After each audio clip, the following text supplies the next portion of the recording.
Space Station Trifecta is how we're going to finish off our North American SPL season for season number 4. My name's Tom, and that's Anatoly, and we're going to bring you the action for, like I said, our final set here in Season 4. Both these teams already qualified for Super Regionals, Space Station with 11, Trifecta with 10. Battle for the seeding. If Space Station win 1, they're guaranteed a higher seeding than Trifecta. It should be interesting. Both of these teams are really going to play their hearts out. I want to see who goes on top in order to make everything a little bit easier for them as they trudge out through the postseason. Let's take it to picks and bans, please. Space Station and Trifecta have had interesting season so far. Space Station took a minute for them to really start up, and Trifecta never really got started up. No. But both of these teams on paper are very talented. What do you think was their biggest issue in the regular season? I think that their beginning start was that they didn't really adapt to the meta compared to the way the other teams have. They tried to play a little bit more of the way the spring, the summer kind of panned out, Sure. Whereas a lot of the other teams weren't really afraid of taking these objectives, taking these aggressive invasion opportunities. And as we take a look at the bans here, Warriors, the focus for Trifecta, and Hoyi and Kukulin going to be the bans out for Space Station Gaming. So the first selection for Raijin in the mid lane. Andy on the Raijin. Andy has surprised me, honestly. His transition to that mid lane has just never stopped showing us something different between splits. He always brings a little bit of extra spice to the pot. Well, Spice is exactly what Trifecta is going to be bringing with Artio here. Ratatoskr, their first selection overall. But Artio, it's a character that public opinion thinks she's very, very strong. But the Smite Pro League proves otherwise. Trifecta think they have the secret. I mean, it's quantity over quality. Everyone looks at Artio like, okay, she has 6 abilities. I'm playing a god that has 4. Clearly, there's a mismatch here. But honestly, there are ways to handle the Artio. If you're going to be playing recklessly aggressive with the Artio, you're going to get punished for it. That's actually what happened quite often in the SPL.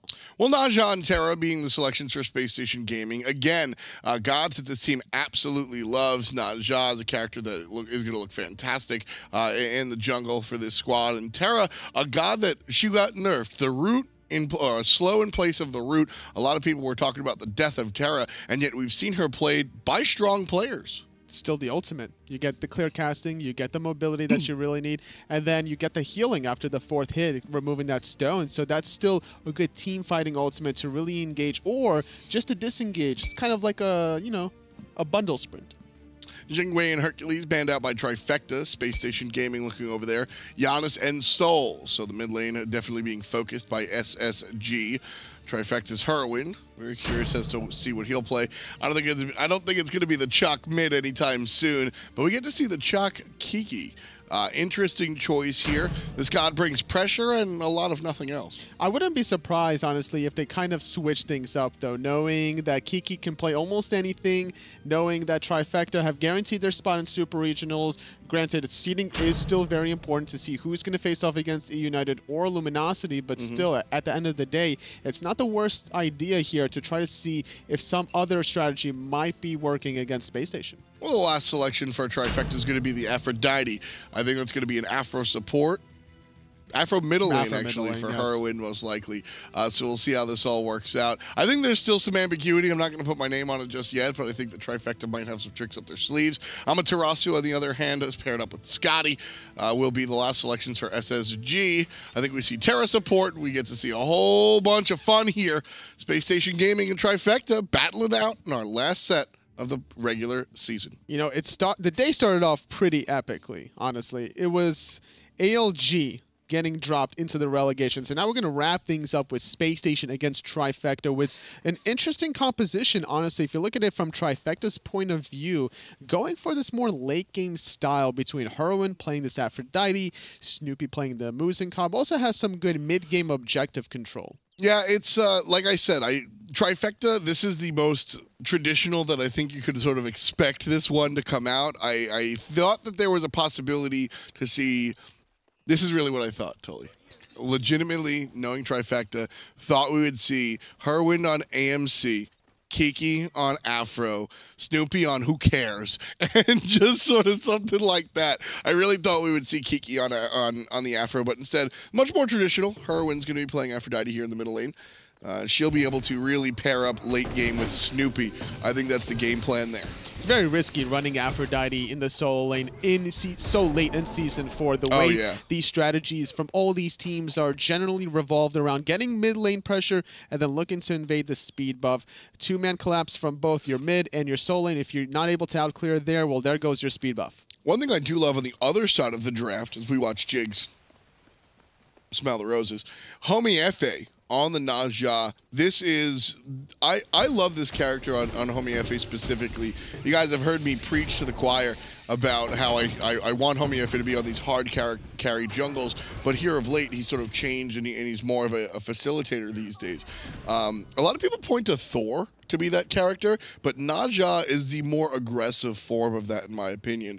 You can be hard carry. Late game, you might as well buy a Fatalis and hit people with Flaming Spear, but at the same time, you're also setting your team up with Sash and the ultimate. That's true. Naja providing you with one of these gods where if once you're in as Naja, whereas Thor can provide the same kind of damage and initiation, but has more safety to be able to get out of danger and self-peel with a stun that doesn't put you out of position, whereas the stun from a Naja is going to bring you closer to the enemy. Sometimes that's going to be what you want, but then sometimes you're also not going to want to be put in a position where you're going to get hit by that late game of Muzen cob. At the same time, I think that the damage upside of the Naja is a little bit higher than the Thor, which is why I kind of like this move, and especially early game. The ring bounce and the sash into a couple of lucky crits, that's really where Naja starts to shine. And like I said, Homiefe, give the player the tools to succeed. Homie on a hard carry, yes please. Absolutely. He's also going to be able to buy a lot of time if he takes anyone in the sky, even if it's going to be a tank that's resilient. The rest of his teammates could easily follow up. Permafrost can be positioned by Zapman. He has so much time to position it in a way that'll bring that enemy even closer to them or make it more difficult to escape, or the rest of the enemy allies to get closer. Small thing I want to highlight right there. It is a lot of fun. You can look at this when you see high-level junglers play any of the gods with the cleave basic attacks. Homie kind of attacking the air right there to ensure that he's able to hit the front minions with the cleave basic attack. So when you're going up, you're getting into trouble. You're putting yourself in harm's way when you're going up to attack the wave. He has to attack once with that cleave. Really making sure to maximize all that fun stuff. And once your second steroid ability is finished maxing out, you're going to get that attack speed to build that attack chain even faster. The third hit in the chain is the big single damage target ability, or target in hand rather, and then the fourth one is that big in hand. And once you get some crit, boy, watch out, because that can go over 4-digit marker. Yeah, I mean, we figured to see Naja's that by Deathbringer, although it not being the most mathematically sound for the ultimate, Deathbringer by way of your basic attacks are still incredible. We see Naja's late game with Deathbringer crit for over 1,000. It's just ridiculous. Even on objectives, it's not a bad idea. If you're really trying to sneak a goal here, Portal Demon, Fire Giant, whatever the case is, going for that style is not a bad idea to get your team ahead, even though you might not be providing the most DPS in team fights. So right now, early on in the game, teams really focused on not the aggression and the pressure that we've seen in the past. No invades as of yet. This is the second round of buff camps that are spawning. Both teams sticking to their own side of the map. When you look at the compositions, I'm happy about that if I'm Trifecta, because I'm just sitting here saying Aphrodite doesn't exist in the beginning of the game. She's gonna put the birds down and like maybe you accidentally walk into them. But come mid and late game, the Aphrodite is going to be a big deal, both defensively helping out her team, but also offensively. She brings some damage. Absolutely. It's very risky for Spacestation to force an engagement if they aren't 100% certain they'll find a kill, because Hurriwind will top everyone off, easily able to bring them back into team fights. Later on. Right now is when they should be looking to engage. Yes. And so it looks like that's exactly what Spacestation's going to do. Trifecta in Spacestation's jungle getting excitable, and Cynosure is the one with the first blood. Hurriwind paired up with Aror, looking to take down the players, looking at the Hunter. But it's going to be Jigz and Homiefe getting out there safely. Beautiful beats by Snoopy, preventing Homiefe from taking it to the sky. The stun during the dash, and he got smoked out during the teleport from Raijin. Not enough damage to bring him down to 0. Oh, but that's scary. It's actually Trifecta forcing something going on in the jungle of Space Station, despite them having that late game presence between the Muzen and the Aphrodite. Space Station got caught a little bit slipping there. They weren't truly recognizing the threat that Trifecta could bring. That's what I was going to say, was that Trifecta is not the team. Space Station is the team that should be hitting the gas and taking advantage of this early game Aphrodite, because like I said, shouldn't really do much early. So is it that was Space Station just kind of caught off guard, not expecting the invade from an Aphrodite? A little bit on that regard, and at the same time also Homiefe dropping the ring bounces, clipped the purple buff there, and limited a lot of his damage potential. Had the team fight happened outside of buffs where the ring bounces wouldn't be absorbed by that third-party entity, then maybe the team fight will swing in Space Station's favor. Big point there, yeah. Naja, a lot of the damage early comes from the ring toss. Not just that, but also the protection shred that the ring toss offers. So able to get in there and do some extra damage as well. Tiki on the Chaac here, taking some damage from Scary D. Level 8, level 9 is really when Amaterasu starts getting, well, scary in this lane. Yeah, same thing goes with Chaac, honestly, because his max is getting to that point where it's going to be doing a lot of damage. Once the Amaterasu starts maxing out that first ability, it's going to be providing her with a little bit more sustain. Chaac has another option here. Chaac's kit is a little bit less straightforward than Amaterasu in terms of like what do you level next after the axe. You're generally going to be maxing out the heal if you want to keep up in the laning phase, or if you want to go for the poke, you have to go for the second ability. Yeah, Torrent brings out a lot of damage, and of course it's interesting leveling the Torrent, because Torrent is how you make yourself tankier. You're adding protections on yourself with Torrent, your sort of Whirlwind ability on number 2, and so by maxing that out, you're able to fight a little bit more, but then you're neglecting that heal. So really what we see is if you want to rotate early and often, a lot of times, you know, we see a couple of players spreading it out in between the two abilities even. This is, Chaac becomes very interesting depending on what you want to do. If you're staying in the lane, like you said, show love to that heal. But if you want to do other things, there's a couple of options. Whereas Amaterasu will always be maxing out the aura after her lane clear, going to give her more mobility to be able to out-rotate Chaac. And Kiki's one of these utility-style soul laners that will generally put himself behind on purpose, but this game, the way himself and the rest of his Trifecta teammates have been playing, they haven't really needed him to do that. We've seen him sometimes where he'll make a very early rotation, pre-level 5 even, to Snoopy's lane trying to get him ahead, but Trifecta hasn't needed him to do so. Not on the Chaac. I mean, you lose if you do that with Chaac. We talk about characters that are better from ahead or behind. Well, nobody's better from behind, but some characters can fight from behind and others can't. Chaac ceases to do what Chaac wants to do when he's coming from behind. Jigz in a little bit of trouble as Aror and Hurriwind start to dive the tier 2 tower here very early on. But Chaac needs that lead because he needs the numbers to buy the offensive items. If he's not dealing damage, he's not doing Chaac. Trifecta yet again utilizing their strategy of invading the red and the purple buff. Zapman still trying to farm it up. He's 3 levels behind Snoopy off of this one death. Snoopy still surviving. He's able to really maximize his farming potential. And now Trifecta, I think they're starting up this goal for. Oh no, just oracles. So here's my question, because we noted that the first 2 rotations of the jungle were no invades.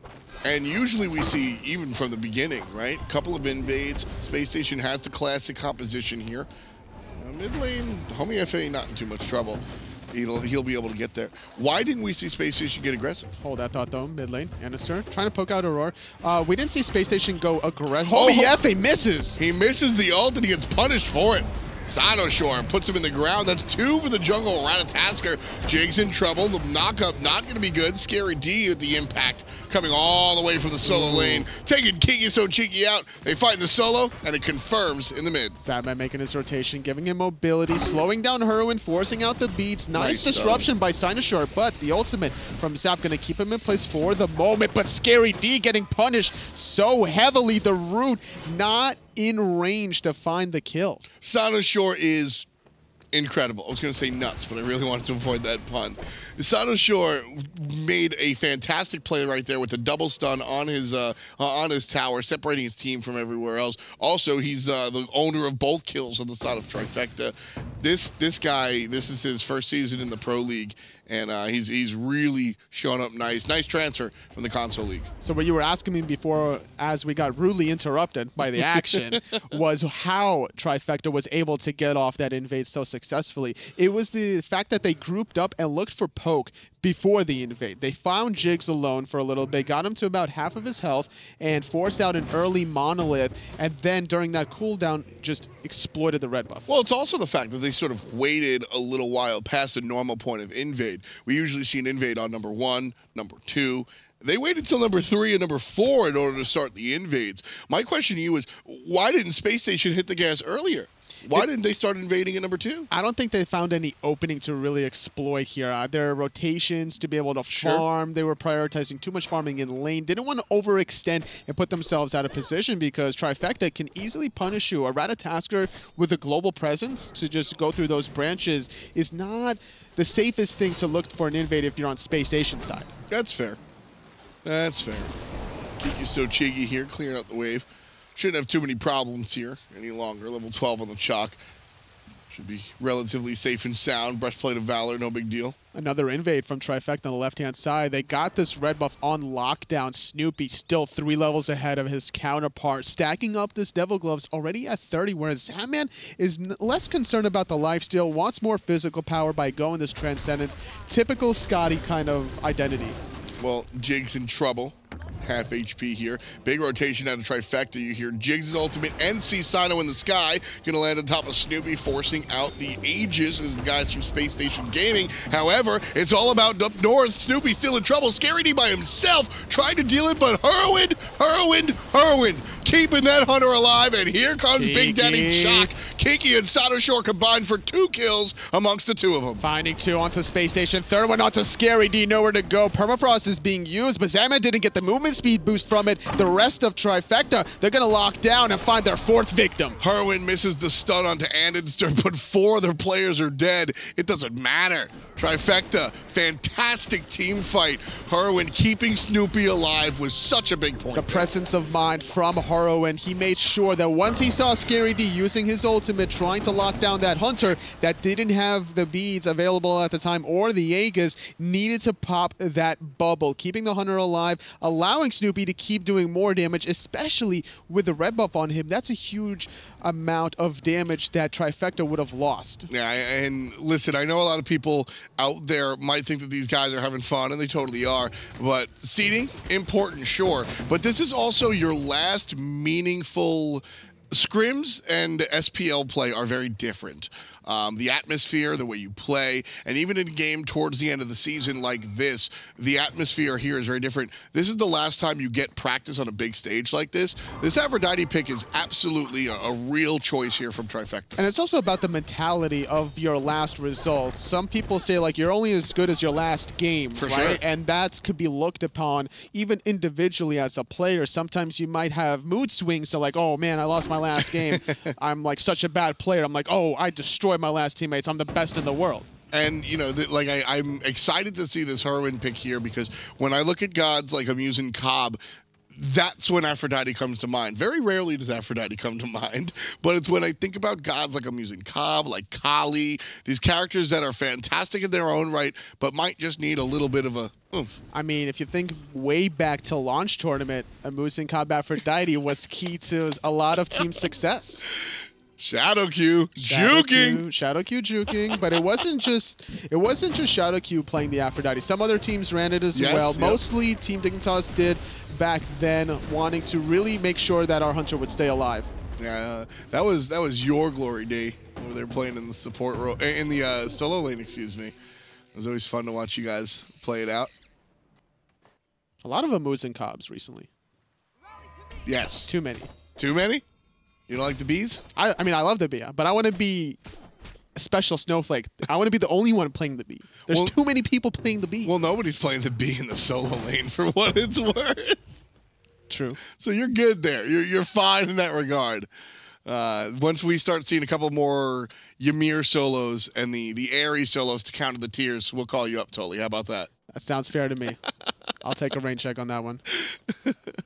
Returning here to this game, though, I really like one of the fun things here is you ever give names to compositions?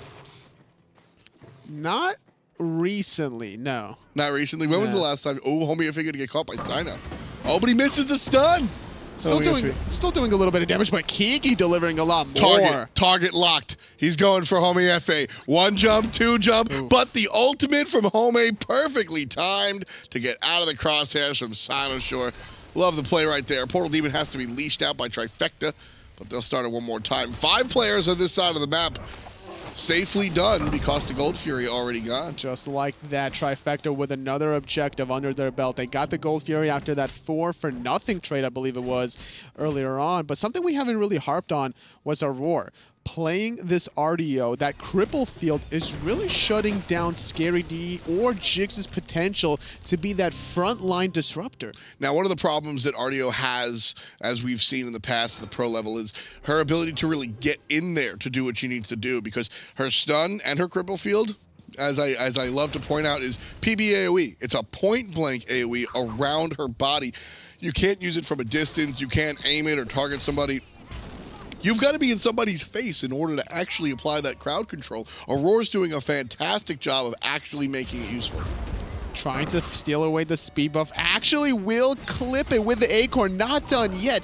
Dashing onto Scary D. Hitting 3 members with a second ability. Mid lane, though. andinster going to get stunned out. Doves and the back off. Look at the power of that. Look at Aror. Look at the power of the Raijin there. That's really sort of negated thanks to Hurriwind's heals. Homiefe and everybody collapsing on Aror. One more time. Cyno in the sky. Lands behind Scary D. Stuns out Homiefe. And again, dashes back to safety. Cyno has such a nice option play there. He can go aggro and look for the kills, or he can just provide enough space for his teammates. I think he makes the great decision there. Lands down, scares the enemy, walks away. Only 1 ultimate from Trifecta used. 2 from Spacestation. Hurriwind still having his. 3 members being backed underneath their own tier 1 tower from Spacestation. With Gold Fury respawning in less than 20 seconds, Trifecta gotta go for this one. And this is all Cynosure's decision tree, right? As I said, he sort of had the option to go aggressive or just play defense for his team. He plays defense for his team because he knows that his buffs on the right side of the map are up. He picks up his speed buff, so he chases the enemy out, picks up his speed buff because he knows he'll be back here in time for the Gold Fury. If he goes aggressive, even if they get a kill, he might die, his team gets low, and they're not able to make that efficiency play, which is really what Trifecta's looking for and why they're up about 8,000 gold. Everyone from Trifecta is playing lights out this game. Everyone's doing their part. Snoopy's 5 levels ahead. Cynosure's taking the calculated risky play towards stealing the speed buff, and Aror is just making sure nobody comes in here, finding a kill on Homiefe. Just the one-man bouncer here. Super Chunk doing it right. Trifecta now looking for the aggressive play on the kill. Kiki just zoning. It's just Kiki and Aror on zone patrol. Just cook up his zone. Nobody coming through. Gold Fury again going to Trifecta. Tier 1 tower. Nobody's playing defense here, Toli. And this one's going to go to Trifecta as well. It's a level 18 of Muzen with red buff. That tower melted so fast. Zapman cannot make this rotation and keep up with Snoopy because he's 4 levels behind. He's even neglecting to go for that height of the Urchin that most Skadis will do, simply because he doesn't have any damage. And that's the right call. Fire Giant just brawn play. Watch out for Andy. Watch out for Andy. They don't know he's here. Here comes the ultimate. 1, 2, 3, 4 shots, and it's all on the side of Trifecta despite andinster's best wishes. Cynosure trying to deal, and bang! Hurriwind with the last hit. The support style mid-mage, 1-0-7.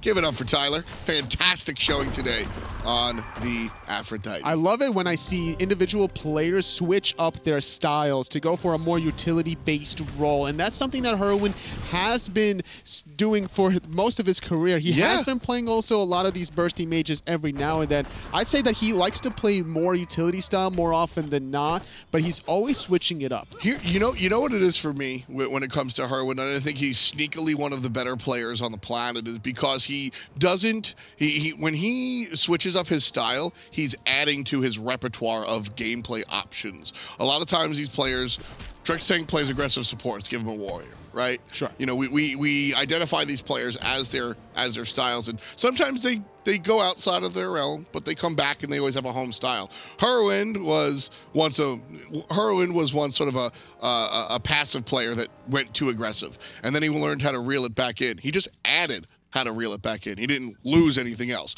And then we watched him, he's a utility player. Well, this season we watched him play aggressive characters like Kugel Khan and just go ham, and he just added to that repertoire. He doesn't lose anything. So now, no matter what, especially with a team like Trifecta that likes to try different stuff, Hurriwind's in this mid lane position going, all right, what do you want me to do? Because I can literally do whatever you want. You can use that same speech for all 3 frontliners here from Trifecta. Zapman getting dove under his own tier 1 tower. What do you no do? Teammates next to him. Fire Giant around everyone from Trifecta. What do you do? You're going to lose all these towers anyway. And that's probably why that Hurriwind and the rest of the squad is doing so well in some of these games, because they have their moments of brilliance, just outshining against almost anyone, simply because their ability to flex between different identities, different styles, and keeping their teams guessing. They have to find, as Trifecta wound up splitting about even, I think 5-5 up until last week. Very, very average win-loss record. As the aggressor on the right side, Phoenix, met up with a little bit of defense. They have to find the consistency, Left side and that's Phoenix, the problem. So low already, but the sustain from Hurriwind and Fire Giant keeping everybody topped off. Oh, Scary D going deep. He wants to go in. Snoopy missing out his stinger there. He really wanted to try to hit Scary D, prevent the dash, maybe even try to lock him down and find the kill. Not being patient enough to wait for the setup.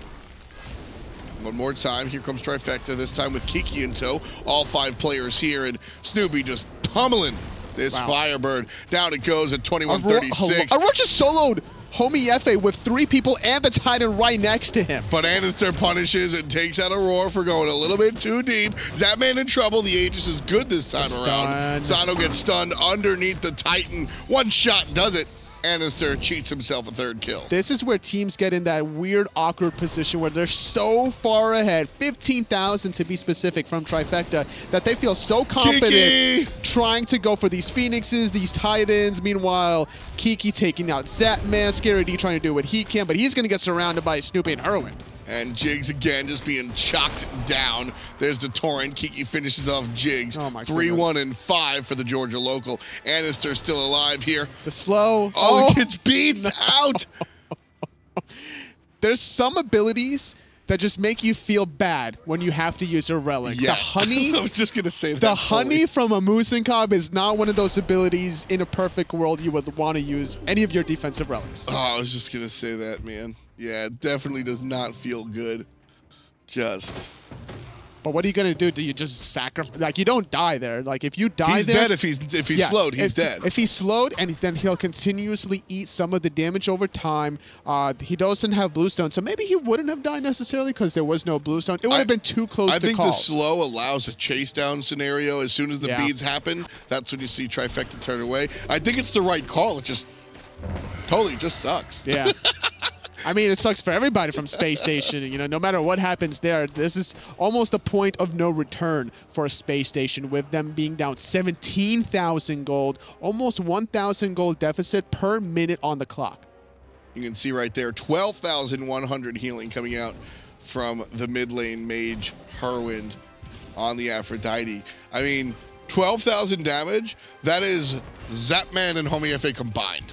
Yeah, just not able to really do their job. That is 2 entire players' damage combined. That one team fight, that one first invade from the red and the purple really got Zapman behind it. Then the second one was actually probably the last nail in the coffin, because Trifecta didn't allow Spacestation back in the game. Everything that Trifecta did was a calculated risk that Spacestation couldn't respond to at all. Just like the Fire Giant. Yep. Spacestation can't respond to this one either. Snoopy and Hurriwind just teaming up, making it happen. Snoopy, or Hurriwind, of course, is giving Snoopy more movement speed as well. Don't forget, the biggest thing about Aphrodite that is sometimes overlooked by players is the jealousy proc. Zapman just getting wrecked here by Cynosure. He's not going to live. He's actually going to almost die to the thorns. Here comes the dunk down. Soloed. Cynosure. He had nothing to do, though, honestly. Zapman needed to try to go for that tower push. Oh, yeah. I mean, this is... You go for the Hail Marys at this point. You're literally 20,000 gold down. But, oh, man. That's why a lot of players back in the day would want to go Apollo, because in a position of losing like this, you would potentially look for that split push and then instantly ulti out. But Skadi doesn't have that luxury. That jealousy damage that I was talking about. Hurriwind finds a stun on somebody, and Snoopy's already ridiculous damage just gets amplified even more so. Players just melt. The Aphrodite brings a lot of different levels, a lot of different layers of utility here. That's definitely what Trifecta want to do. It's definitely an overlooked mechanic there. Scary D's dash is going to get intercepted there. Aror going to lock him down for the moment, forcing Scary D back, allowing Trifecta to secure themselves the last Phoenix. All Phoenixes are down. The left one is about to respawn in a matter of moments, so keep that one in mind here. The guys from Trifecta putting on a clinic. And totally earlier I asked, I brought up naming compositions. And World of Warcraft used to do it a lot. Retribution Paladin and Rogue was called Scooby-Doo because you'd go Ret Rogue. I bring that up because Trifecta, the right side of their map, chock full of nuts. I'm almost about to drop my headset and walk out here on you. Get it? Chock full of nuts. Hell yeah, man. Chock full of nuts. It's Kiki and Cynosure on the Chock Man and the Rat. That's how they do it. And honestly, jokes aside, it's how they did it. That's true. The pressure on the right side of the map, the just all-out brawling coming out from Kiki and Cynosure allowed this team to just get ahead to a point where there was no coming back for Spacestation Gaming whatsoever.